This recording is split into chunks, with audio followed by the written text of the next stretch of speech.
Hi, so this video I think is possibly one of the more important videos in the whole sequence of these lessons, and in fact the whole course.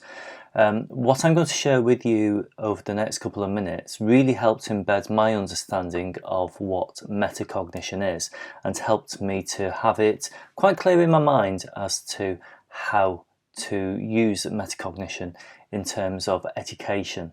So let's have a look at a task, and this first task which I'm going to present to you is just to have a look at this list of activities, and what I want you to do just for a moment is have a look at those 6 activities and order them in terms of easiest to hardest. I'll just give you a moment to have a look through that list and order them from easiest to hardest.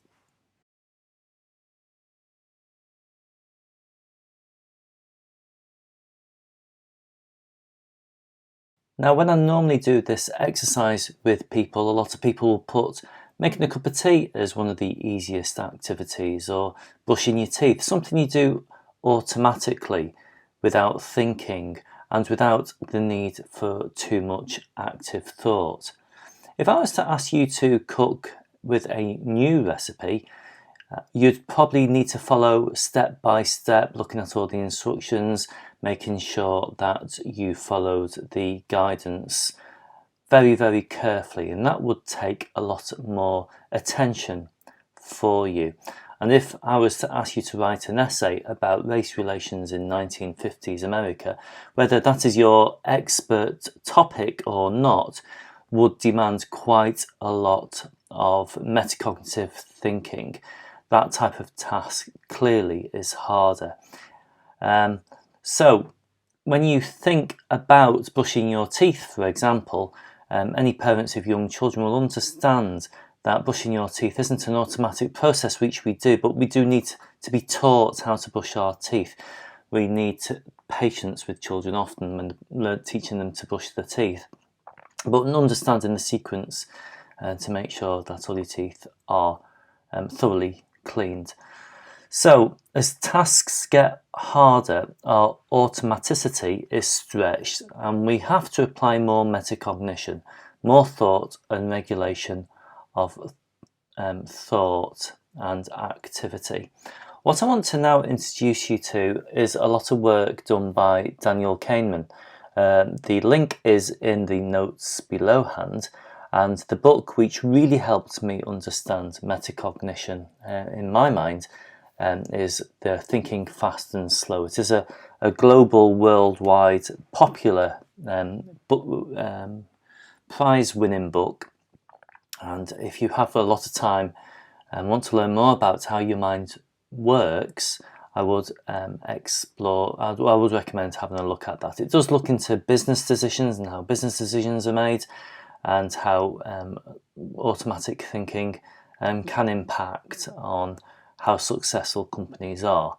However, there are lots of lessons in that which show us how our psychology works and how our minds work. And what Kahneman advocates is that our minds have got 2 systems. We've got a system 1 and a system 2.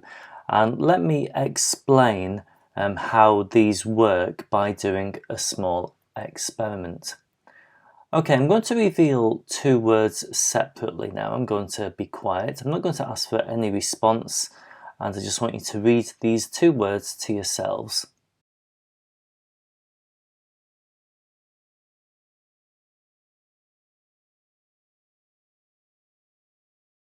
Okay, if your webcam was turned on, I would have seen quite a few facial or verbal reactions, some maybe very notable.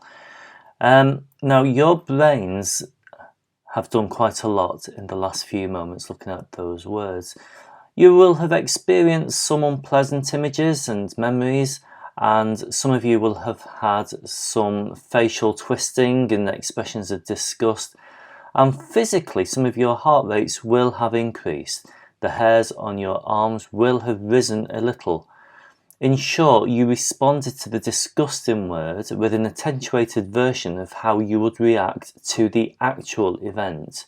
Although there's no obvious reason to do so, your mind automatically assumed a temporal sequence and a causal connection between the words bananas and vomits, forming a sketchy scenario in which bananas cause the sickness, and as a result you are experiencing a temporary aversion to bananas, and don't worry, it will pass.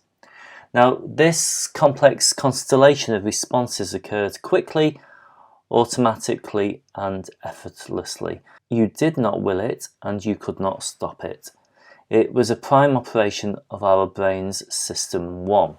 According to Kahneman, System 1 in our brains is quick, automatic and effortless, as we have just demonstrated. There is not a lot of metacognition going on here, actually, as System 1 does its thing. We can change these processes, but quite a lot of rewiring of our thought processes is required. We'll talk about that a little bit more later on. So let's explore this System 2. Okay, something's going to appear on the screen now. No pens, papers or calculators, and you won't be able to discuss this with anybody around you. Just have a look at this and I'll give you a few moments.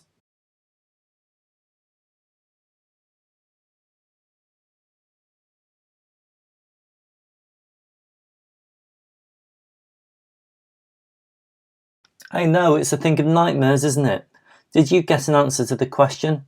It's actually not important, but some of you are likely to have dismissed the question without even attempting to work out the answer. However, you knew immediately that this was a mathematical problem, and you will have had some vague intuitive knowledge of the range of possible answers. You could quickly recognise that both 56 and 56 million are implausible answers. Some of you will have applied knowledge that you have at a basic level to give you an estimation of the answer. Knowing that 9 times 6 is 54 helps you know that 90 times 60 equals 5,400. But you will have had to take a moment to allow this process to kick in within your brain. For this, you will have experienced slow thinking. The process was deliberate, effortful, and orderly. Now, this will have had a physiological impact on you. Your muscles will have tensed up, your blood pressure will have risen, and if we were monitoring it, your heart rate will have increased. Someone looking closely at your eyes whilst you tackled this problem will have seen your pupils dilate. Your pupils contracted back to normal size when you ended your work or when you gave up. The answer to this question is 5,481. Not that that really matters, I worked it out using a calculator. So let's have a look at what System 2 does. This allocates attention to the effortful mental activities that demand it, including complex computations, and is often associated with the subjective experience of agency, choice, and concentration. Now, clearly, it's not all as simple as that. As we will see now, sometimes there are system conflicts. Sometimes the two systems work in conflict. So sometimes when we are aware of these systems, there will be times when there is a conflict between the two.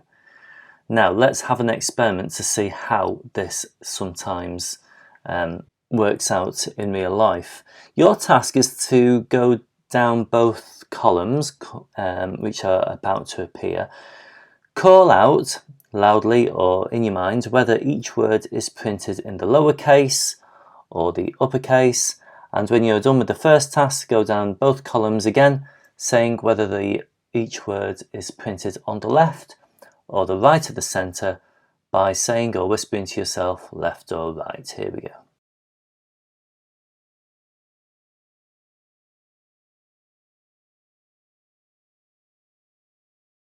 You were almost certainly successful in saying the correct words in both tasks, and you surely discovered that some parts of each task were much easier than others.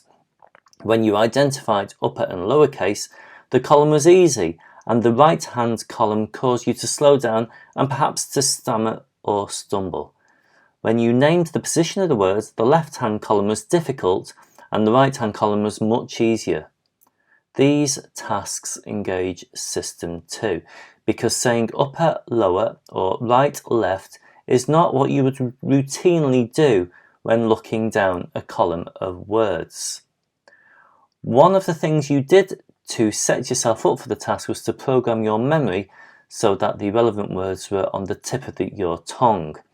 That prioritizing of chosen words is effective, and the mild temptation to read all the words was easy to resist when you went through the first column. But the second column was more difficult because it contained words for you which were set and you could not ignore them. You were mostly able to respond correctly, but overcame the competing response with a strain, and it slowed you down. You can see here the difference between System 1 and System 2. And sometimes those conflicts can cause a little bit of complication in how the two systems work together. Now, the final task here I'm going to focus on within this short video is to look at attention and focus. Now, we know that some pupils are spot on with their attention and effort, whereas others need constant refocusing. I'm sure that sounds familiar. We're going to look at some ways in understanding how our brains function with attention and effort and how we can apply this in the classroom. Again, all this inspiration is taken from Kahneman and his book. Now, the sophisticated allocation of attention has been honed by a long evolutionary history, orientating and responding quickly to the greatest threats or most promising opportunities improved the chance of survival. And this capability is certainly not restricted to humans.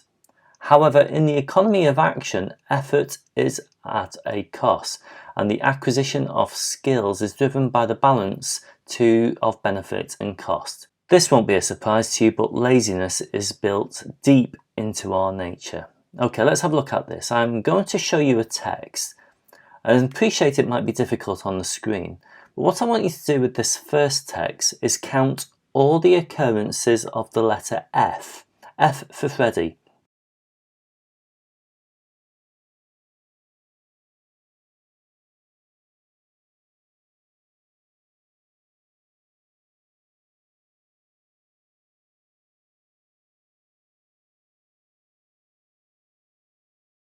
Now, you may have found that quite effortful to set yourself up for that exercise and quite effortful to carry out, but it's one of those things where you will surely improve with practice. Okay, I'm going to introduce another text now on the other side of the screen, and this time I want you to count all the commas on the page.